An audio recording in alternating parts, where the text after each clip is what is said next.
Chicago Live happens every Thursday night at the Chicago Theater downstairs. Be a part of it. Tickets are at chicagolive.com.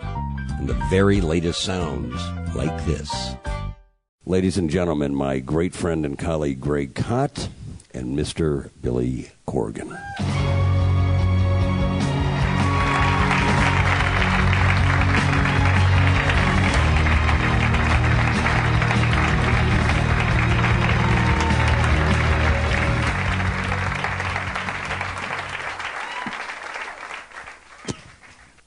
Hello. Thanks for all coming.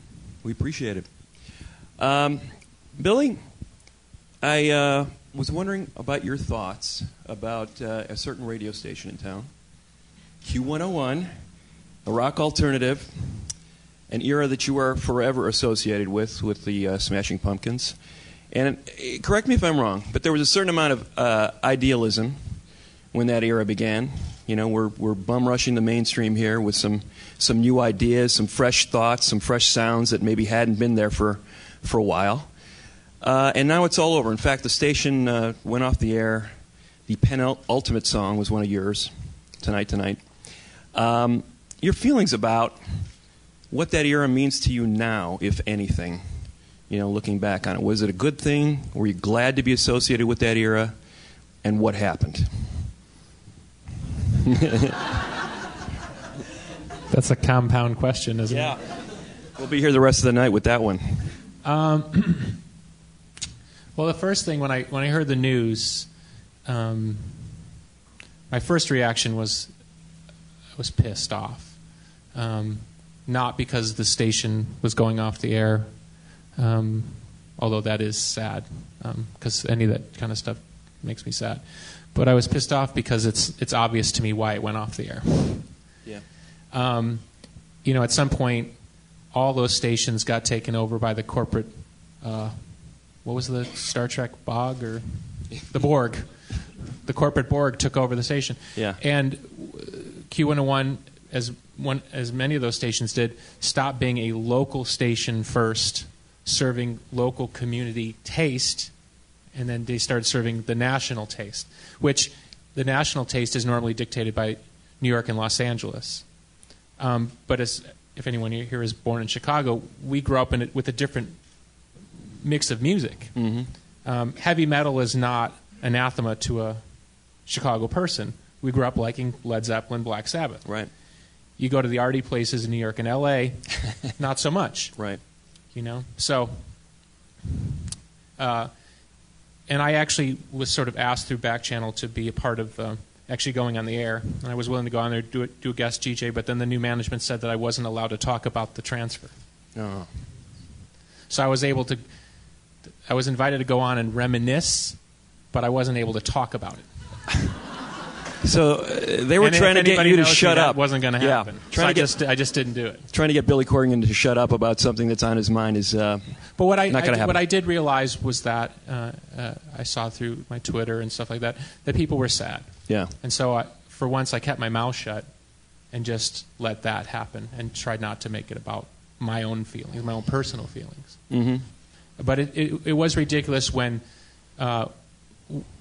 arguably the biggest alternative band in this city's history can't get their record played or even debuted on the local alternative station because it doesn't fit in the corporate Borg plan. Right. That's just counterintuitive. Because those stations would need us when we come back through town because they wanted to sponsor the show and all that. So all that stuff's just, it's all collapsed in on itself because it's no longer about music. And so, you know, R.I.P. Well, and there you went on your separate path. It's been very much the Smashing Pumpkins have been a total DIY operation for a long time. Good. How did that? So you set this goal for yourself, 44-song project, a couple of years ago, which you are in the midst of right now. Tear Garden by Kaleidoscope. Why do you set yourself these kind of impossible tasks, or maybe it's quite possible, but okay, I'm going to record 44 songs over a period of time, release them for free online, Are you ever daunted by the fact, well, they've got to be really good songs, and people are going to be expecting something, monumental out of this? I mean, why not just release the stuff without putting out a press release ahead of time saying you're going to do this? Right. Well, number one, I'm lazy, and I like to put myself in a position where I have to live up to my own expectations. What you can't account for is the public's expectations. And right now we're in the midst of an expectation which is something along the lines of, well, the Smashing Pumpkins aren't real because I say they're not real because there's not the 4 original members of the band. But the 4 original members of the band haven't been on stage together in a holistic way since 1996, and the last time we appeared together was 1999, and we only did, I think, 9 shows, and that it blew up again. So essentially that band hasn't existed now for 15 years. But I'm supposed to kowtow to somebody's vision because they lost their virginity in the back of a car to one of my songs that some of the band members didn't even play on. Yeah, you get the point. So, yeah, I at the core of it, for me personally, the Pumpkins has been an artifice. And I don't mean it's been false, but it's been an artifice. It's like, okay, I say this is red, you say this is blue. Well, if I'm going to insist it's red, it's eventually going to be red whether you want it to be or not. And that's what I've done with the band. The band is going to be what I want it to be whether people want it to be or not. And that's exactly why it exists at this point. Well, I've heard you talking about...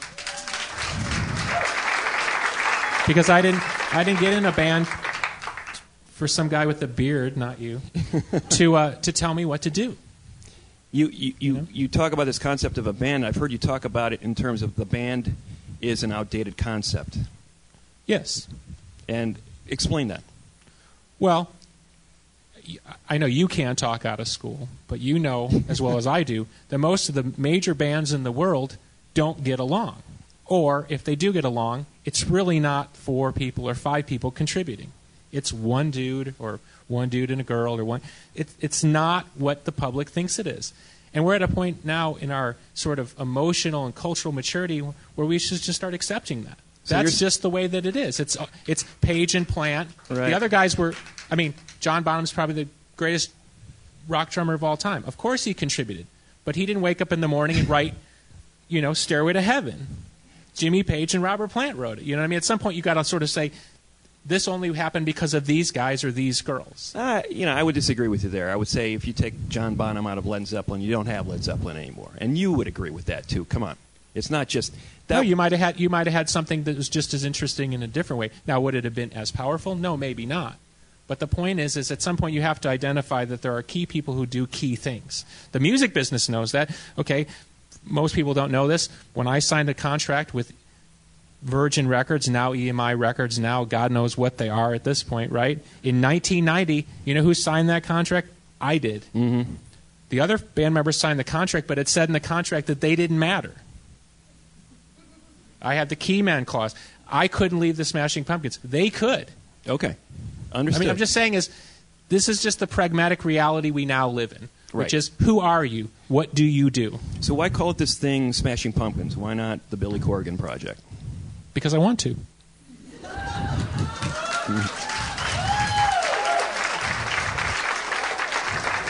Now, if everybody was like, Kumbaya, great, love it, the band exists, I'd probably dissolve it tomorrow. Mm-hmm. Mm-hmm. Being in the Smashing Pumpkins right now is the greatest energetic force that I can tap into. Now, in this moment, it's essentially more negative than positive, but not for us, not us inside the band. We're loving it because we feel that energy. Mm-hmm. We feel that energy sitting there, and we know that if we can tap into it, there's a lot there. Now, can we be safe? Can I invite James Eha back over to my house and beg his forgiveness for him being an asshole? You know what I mean? You could. I could. Anything's possible. No, he's playing in a band with my former guitar tech. That's what he's doing. Yeah. Now what about? Okay, so you've got. All right, we got to pass this idea of the band as it's going to be those 4 people. Live radio. We've gone past that point. This whole idea of what you're doing now, there are a large segment of your audience that would like nothing more than for you to go up there on stage and play, Melancholy from start to finish, and then followed with Siamese Dream, and then let's encore with some Gish tracks. And yet you have been adamantly refusing to do that sort of what you call this nostalgia trip. Absolutely. You have a lot of your peers from that era who amazing who sold out. Are doing that. Amazing who sold out. Yeah. Who told you in the 90s they weren't about selling out. Amazing how they're selling out now that they have mortgages and ex-wives. Amazing. Yeah. Right. Amazing. They can't run to that till fast enough. Well, it's interesting how that Amazing. promise, the promise of that whole alternative rock thing that you were a part of was never going to happen to us. And it's interesting that's happened to us. And I think that maybe has been what's been forgotten about this whole thing. Is that maybe you're keeping to the original idea was that, hey, it's got to be about the new thing and it's got to be about the next thing. You take a lot of my peers, which were cooler back in the day, that are running to this trough now. You want to name some names? I don't think we need to. Pavement number one.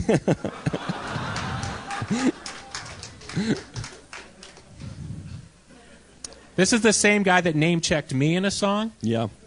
Okay. We recall that, yes. He did. Okay. They came out, why they were touring, saying, we're not going to do another record. We're not going to do so there's not even any new music. Right. What's the point of being in the band? Ka-ching, right? If you take my arc from 1987 to now, I've been consistent. I've said where I wanted to sell things, and I said where I didn't care. I said where I wanted to make it happen and where I didn't. I've been consistent. I've been totally open, and for that I've been beaten to death over it. But I'm still here because I'm real. I'm a real person. When you pull the veneer off of one of those posers, there's nothing there because you take away their trip, and all they can do is go back to do the same trip. That's it. So, see, I knew back in the day it was a lie. Okay, maybe you did, maybe you didn't. But I knew it was a lie. But we I wanted to believe, Billy. I wanted to believe, but you wanted to believe. Well, now yeah. you know. Well, and now now you know. Now you know. It's the reality, and I'm a skeptic. I'm a born skeptic. But the point was that there was like, hey, maybe something will change, and in fact, it didn't. In the case of your band, though, it's what's been fascinating is that you could have easily done the other thing, which was the ka-ching route. Why? What is it about that doesn't appeal to you? What is it specifically about, say, performing a set that's heavily involved with that era and those songs, which I would presume still hold up for you? Yeah. What is not good about that? Okay, I'll try to say this in 60 seconds. The environment that all that music was created from was from a place of risk. Okay? When I wrote Siamese Dream, I was, and there's no joke, I was suicidal for months, and two of my most known songs, Today and Disarm, were written coming out of a week where I had contemplated every day killing myself. And I sat on the edge of the bed and I said, today's the day, right? I'm either going to kill myself or I'm going to get out of this. And that's when I wrote that song. Okay, so if you've been to that brink of that abyss, that chasm, and you look down, and that's what saves you, okay, you don't go back to, well, let's be safe now. The future is always in the next indicated step. So for me, all the things that have ever happened good for me came out of taking chances, not from being safe. 1979, which is one of my most famous songs, was going to be kicked off the album because we couldn't figure out the right version, and Flood, the producer, said, today's the last day. You either record it today or we're going to kick it off the record. And I showed up that day, and the recorded version you hear is from that day. For whatever reason, on that day I decided to show up and not disappear in my head like I easily can. So when you talk to an artist like me and say, well, why don't you sort of put yourself on a leash and do that? It's not the time for that. I'm in the prime of my artistic creation. I'm not in the shadow of it. Now, but I will say that I have not done my best work in the recent past. I've sort of set myself back up to do great work again. Now, whether I will or won't, that's a different story. But I've set myself up to be in that headspace where I can pull it out of myself again.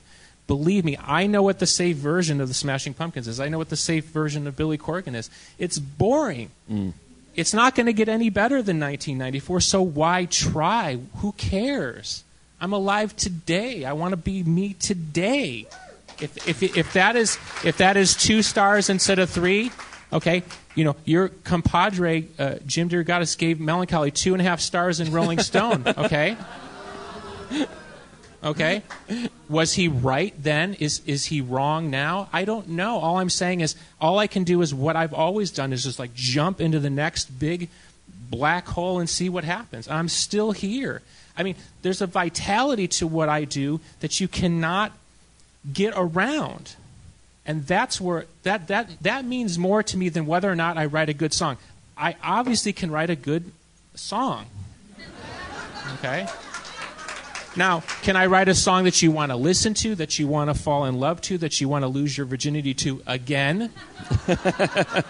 Okay? That's between me and you, okay? That's out of the magic bag, right?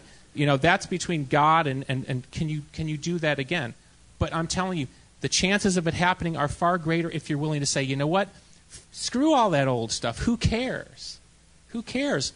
I don't care if I never play another old song again. If I step on a stage and I play an old song, it's because I want to. Mm-hmm. I want to. Right. That's it. That's the best reason to do it. And if there's only 2,000 people there when there should be 9,000 people there based on what I've done, well, then God bless them. They can go see Pavement. All right, we're gonna set you up for a song here in a second. So I've got time for I'm gonna play an oldie. Quickie. Yeah. No. He's going to play something from Gish, folks. Kareem Abdul-Jabbar. I got to ask you about that before I let you go. Controversial. What's going on with Kareem doing your promoting your album there? I just trolling around in the net, and there's Kareem dunking a pumpkin. How cool! And then making an announcement about the all-time leading scorer of the NBA dunking a pumpkin in my honor. They're pretty amazing. And I know you at one time would have loved to have been a basketball player of higher level. I would have taken high school. Baseball one, yeah. Basketball. I would have. I mean, come on, rock and roll. So ugly. So I had no idea. Kareem is like a big jazz head. I know that. So here he is, a fan of the Pumpkins. My going best on? friend in the world, Carrie Brown, who was in the band Catherine, as you remember, and was once married to Darcy. He ran into Kareem at Bonnaroo, and they got to chatting and BFF'd, and next thing you know, Kareem's doing a video. That's how easy it happens, huh? But the beautiful thing is in the world that we live in now, where resources are becoming scarce in the material sense, we can work together to create an interesting thing, and that's really what it's about. I mean, look. The new cachet is what you can get on your Facebook page. I don't even sign autographs anymore. It's like, take a picture. Why? Because they want to put you on that dang Facebook, That dang Facebook. Exactly. All right. You going to play a song for us? Sure, yeah. All right. Cool. I don't know much about modern music, but I think these guys in Pavement are a bunch of assholes. That was a fascinating interview, didn't you think?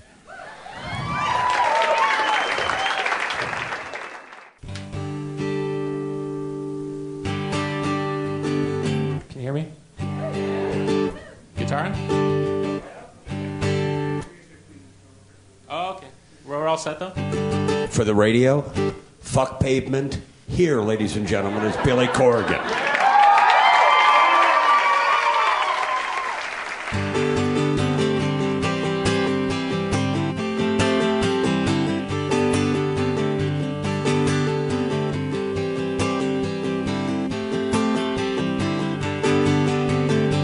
Right off the silver screen into a moonbeam to the alien side.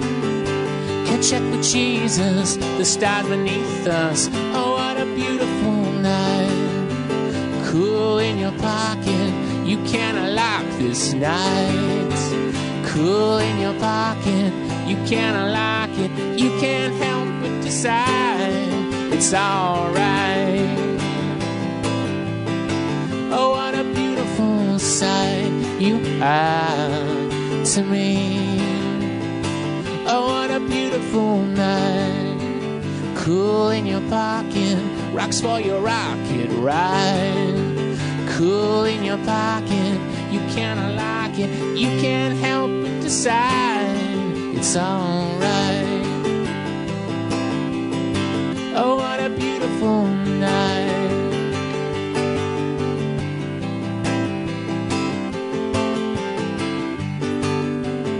Start up the revelry, roll out the cavalry, until the water's weaned dive.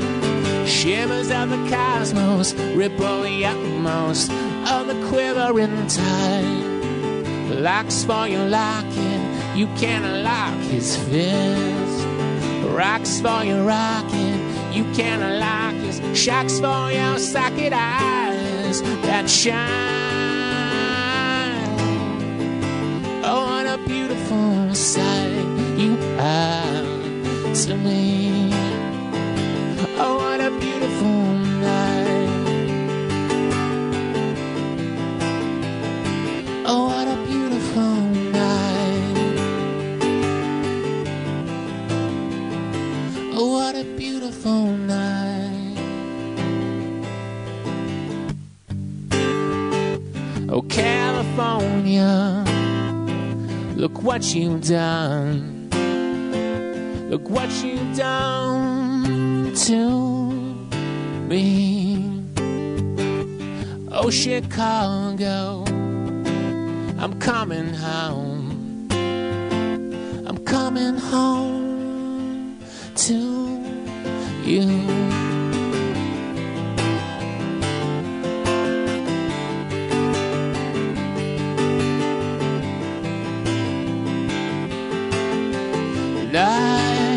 Nights, oh, what a beautiful night. Nights, oh, what a beautiful night. Nights, oh, what a beautiful sight you are to me. Oh, what a beautiful night.